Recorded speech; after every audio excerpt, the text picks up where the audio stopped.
Welcome to E Pragya education. E Pragya એજ્યુકેશનમાં આપ સૌનું હાર્દિક સ્વાગત છે. ચાલો આજે આપણે સિંગ્યુલર એન્ડ પ્લુરલ પાર્ટ 3 એટલે કે સિંગ્યુલર અને પ્લુરલનો ભાગ 3 જોઈએ, જેમાં 10મા ધોરણમાં જે પેરેગ્રાફ આપવામાં આવે છે તેનું એક વચનમાંથી બહુવચનમાં ફેરવવાનું કાં તો બહુવચનમાંથી એક વચનમાં ફેરવવાનું હોય છે. Singular and plural learning points, examples, self practice. તો અહીંયા ઉદાહરણ દ્વારા સમજાવવામાં આવ્યું છે કે એક વચનનું બહુવચન કેવી રીતે કરવું. અહીંયા ફકરો આપેલો છે. This is A boy, he is A student, he is in 10th class, he goes to school regularly. Begin like this, these are boys. તો આવી જ રીતે ધોરણ 10ની જે અંગ્રેજીનું પેપર હોય છે બોર્ડનું, તેમાં આ રીતે આપેલું હોય છે. અને અહીંયા બિગિન લાઇક ધીસમાં લખેલું છે કે ધીસનું બહુવચન ધીસ, ઇઝનું બહુવચન આર અને એ બોયનું બહુવચન બોયઝ. એટલે કે આ ફકરાનું એક વચનમાંથી બહુવચનમાં ફેરવવાનું છે. તો એક પછી એક વાક્ય જોઈએ. ધીસ ઇઝ એ બોયનું બહુવચન થશે ધીઝ આર બોયઝ. એટલે કે ધીસનું બહુવચન ધીઝ, ઇઝનું બહુવચન આર અને એ બોયનું બહુવચન બોયઝ. તેવી જ રીતે હી ઇઝ એ સ્ટુડન્ટ નું બહુવચન થશે ધે આર સ્ટુડન્ટ્સ. એટલે કે હીનું બહુવચન ધે અને ઇઝનું બહુવચન આર.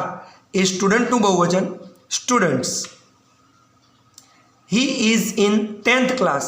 એટલે કે હીનું બહુવચન ધે, ઇઝનું બહુવચન આર અને 10th ક્લાસનું બહુવચન થશે નહીં. આમ they are in 10th class. He goes to school regularly. આ સાદા વર્તમાનકાળનું વાક્ય છે. અહીંયા હીનું બહુવચન ધે. આમ ધે બહુવચન થઈ ગયું, તેથી તેની બાજુમાં ગોમાં ઈએસ લાગશે નહીં. જે રીતે હીની બાજુમાં ગોને એસ લાગે ઈએસ લાગેલું છે તે રીતે ધેને લાગશે નહીં. આ સાદા વર્તમાનકાળના નિયમ પ્રમાણે હી ગોઝ ટુ સ્કૂલ રેગ્યુલરનું બહુવચન થશે દે ગો ટુ સ્કૂલ રેગ્યુલરલી. હવે આખો પેરેગ્રાફ જોઈએ. This is A boy, he is a student, he is in 10th class, he goes to school regularly. Begin like this, these are boys. Answer: these are boys, they are students, they are in 10th class, they go to school regularly. હવે આવો જ એક બીજો paragraph જોઈએ. There was a tree in the garden, I saw a woman there, she had a leaf. Begin like this, there were trees in the garden. હવે આ પેરેગ્રાફને બહુવચનમાં ફેરવવાનો છે. Answer: there were trees in the garden. અહીંયા વોઝનું બહુવચન વેર, એ ટ્રીનું બહુવચન trees થઈ ગયું. we saw women there. આઈનું બહુવચન વી અને વુમનનું બહુવચન વુમેન થયું. સ્પેલિંગ જુઓ, WOMAN અને બહુવચનમાં WOMEN. they had leaves.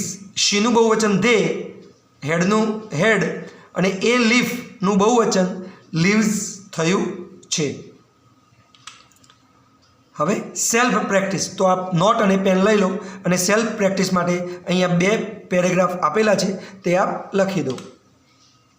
First paragraph: the tree gives fruit, it keeps air clean, I should save it.